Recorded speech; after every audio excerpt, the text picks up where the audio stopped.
లేకపోతే లేదు. ఇది సాక్షాత్తు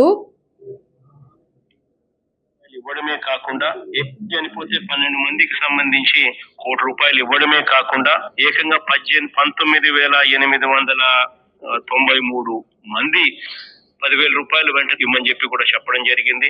వాళ్ళు ప్రైమరీ ట్రీట్మెంట్ తీసుకున్నా కూడా వాళ్ళకు ఒక్కొక్కరికి ₹25,000 ఖచ్చితంగా ఇవ్వమని చెప్పి కూడా చెప్పడం జరిగింది. ఇది మేము మాట్లాడింది కదా, సాక్షాత్తు అప్పుడు సీఎంగా ఉన్న వ్యక్తి. అంటే ఇతను కాంపన్సేషన్స్ గురించి, ధర్నాల గురించి మాట్లాడతారు. తర్వాత ఏమైంది, ఎల్జీ పాలిమర్స్ కి సంబంధించి వాళ్ళ ఇన్సూరెన్స్ అమౌంట్ 150 కోట్లు. ఆ 150 కోట్లు ఎక్కడికి వెళ్ళినాయో, ఎవరి జేబుల్లోకి వెళ్ళినాయో ఎవరికి మనకే తెలియాలి.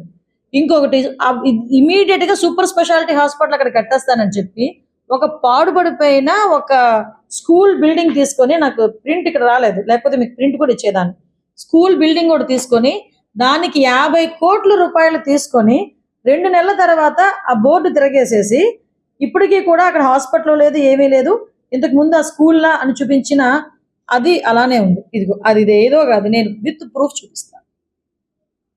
ఇది school building, old school building ని తీసుకొచ్చి హాస్పిటల్ కింద కన్వర్ట్ చేస్తున్నామని 2 బోర్డులు పెట్టి సూపర్ స్పెషాలిటీ హాస్పిటల్ అని 50 కోట్ల రూపాయలు, లిటరల్లీ 50 కోట్ల రూపాయలు తీసుకొని ఈ రోజుకి కూడా అక్కడ హాస్పిటల్ లేదు.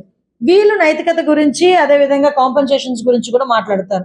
నేను అనుకున్నాను నేను, ఇప్పటికైనా మనోడు ఈ అమ్మఒడి, రైతు భరోసా వీటి గురించి మాట్లాడడం మానేస్తాడేమో అనుకున్నాను. కానీ ఎక్కడ, యాజ్ స్క్రిప్ట్ అనమాట. నేను వాళ్ళ స్క్రిప్ట్ రాసే వాళ్ళు కూడా అడుగుతా, కొంచెం స్క్రిప్ట్ మార్చండి ఆయనకి, ఎక్కడికి వచ్చినప్పుడు ఏం మాట్లాడాలో చెప్పండి. కొంచెం చనిపోయిన వాళ్ళ దగ్గరికి వచ్చి నవ్వుతూ మాట్లాడతాడు, వాళ్ళతో సరదాలు చేస్తాడు, అక్కడ కూర్చొని అక్కడ ఒంట్లో బాగోక వాళ్ళు బాధపడుతూ ఉంటే అక్కడ కూర్చొని సరదాలు చేస్తూ ఉంటాడు, నవ్వుతూ ఉంటాడు. పోనీ పక్కన పెట్టండి, అది అయిపోయిన తర్వాత బయటకు వచ్చి నేను ఉండుంటే ఇది వచ్చేది, నేను ఉండుంటే అది వచ్చేది. అరే ఇక్కడ బాధపడి 17 మంది చనిపోయారు, వాళ్ళకి వాళ్ళకి సహాయ చర్యలు ఏంటి, వాళ్ళు నీ తరపు నుంచి నువ్వేమి ఇస్తున్నావు, అవి మానేసుకొని అక్కడికి వచ్చి కూడా అలా రైతులకి ఇంత అందేది, నేనుంటే ఇల్లు వీళ్ళకి ఇంత అందుండేది. అన్నిటికన్నా కొసమరిపు ఏంటంటే ధర్నా, మీకు ఇవ్వకపోతే ధర్నా చేస్తాను. ధర్నా చేయాలంటే ముందు వెళ్ళి ఢిల్లీలో కూర్చొని ధర్నా చేయి. మీ బాబాయ్ని చంపిన ఇప్పుడు వచ్చి పట్టుకోలేకపోయారు మీ వాళ్ళు, 5 సంవత్సరాలు నువ్వేం చేయలేకపోయావు, వాటి గురించి ధర్నా చేయి.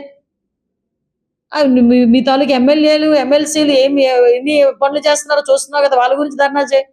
విషయం ఏంటంటే ఇక్కడికి వచ్చి పాప ఇంకొక విషయం, వాళ్ళు మనం బ్లేమ్ చేస్తారు. ఈ రోజు మా 2 నెలల కాలంలో ఇన్సిడెంట్ జరిగిన వెంటనే ఇమ్మీడియట్ గా ఈరోజు ఇండస్ట్రీస్ వాళ్ళందరితోనే కూర్చొని ఒక మీటింగ్ ఏర్పాటు చేసుకోవడం జరిగింది.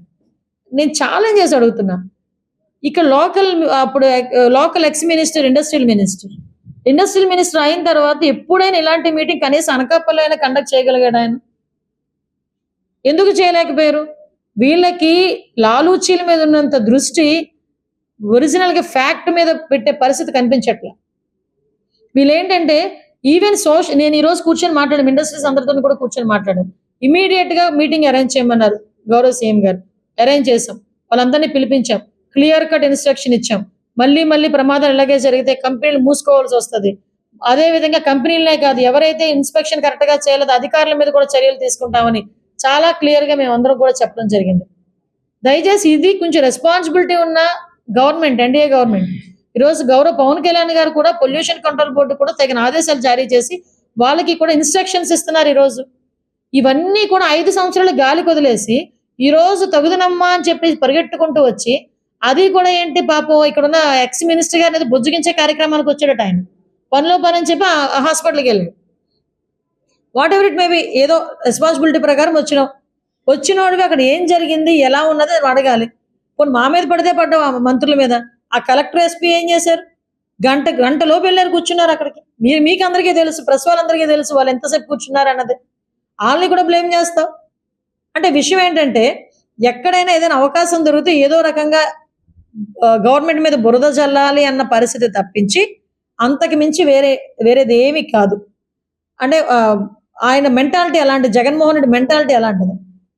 కాబట్టి దయచేసి ఇది ఒకటి చెప్తున్నా, ఈ గవర్నమెంట్ ఎప్పుడు కూడా ఎవరికైనా ఇబ్బందులు కలిగితే చాలా ఫర్మ్ గా యాక్ట్ చూసుకుంటుంది, ఎవరికి కూడా ఎటువంటి ఇబ్బంది లేకుండా చూసుకునే బాధ్యత తీసుకుంటుంది. ఈ రోజుకి కూడా ఇండస్ట్రీలో ఎన్ని లోపాలు ఉన్నాయంటే, ఒక సేఫ్టీ ఆడిటింగ్స్ లేవు, సేఫ్టీ ఆడిటింగ్ జరిగిన తర్వాత పోనీ సేఫ్టీ ఆడిటింగే చేశారనుకోండి, సేఫ్టీ ఆడిటింగ్ జరిగిన తర్వాత మీ కంపెనీలో ఈ ప్రికాషన్స్ తీసుకోవాలి అని చెప్పిన తర్వాత ఆ ప్రికాషన్స్ తీసుకున్నట్టుగా కనీసం ఒక ఇన్స్పెక్షన్ కూడా జరగల ఈ రోజు వరకు కూడా. సో రియాక్టర్స్ అన్నీ కూడా అవుట్డేటెడ్ అయిపోయినాయి. ఒక్కొక్క reactor cost 10 lakhs to 1 crore ఉంటుంది. రియాక్టర్స్ ని కూడా వాళ్ళు తిరిగి ఇన్స్పెక్షన్ చేసి వాటిని మార్చే ప్రయత్నం చేయట్లే. ఈవెన్ అలారమింగ్ సిస్టమ్ ఉంటుంది, బజర్ సిస్టమ్ ఉంటుంది. ఏదైతే కెమికల్లో ఒకవేళ గ్యాస్ కనుక లీక్ అయితే ఇమీడియట్ గా అలారమింగ్ వచ్చి మొత్తం అందరూ కూడా అలర్ట్ అవుతారు. ఫైర్ వస్తుంది అనుకునేటప్పుడు ఆ హీట్ కే అలారమ్స్ మోగాలి. అలాంటి సిస్టమ్స్ ఏవి కూడా చాలా కంపెనీస్ లో లేవు. ఈ రోజుకి కూడా పొల్యూషన్ కి సంబంధించి చాలా ఇబ్బందులు పడే పరిస్థితి మనం ఉన్నాం. ఇవన్నీ కూడా స్ట్రీమ్లైన్ చేసుకుంటున్నాం. ఈ రోజు అందరితో కూడా కూర్చొని మాట్లాడాం.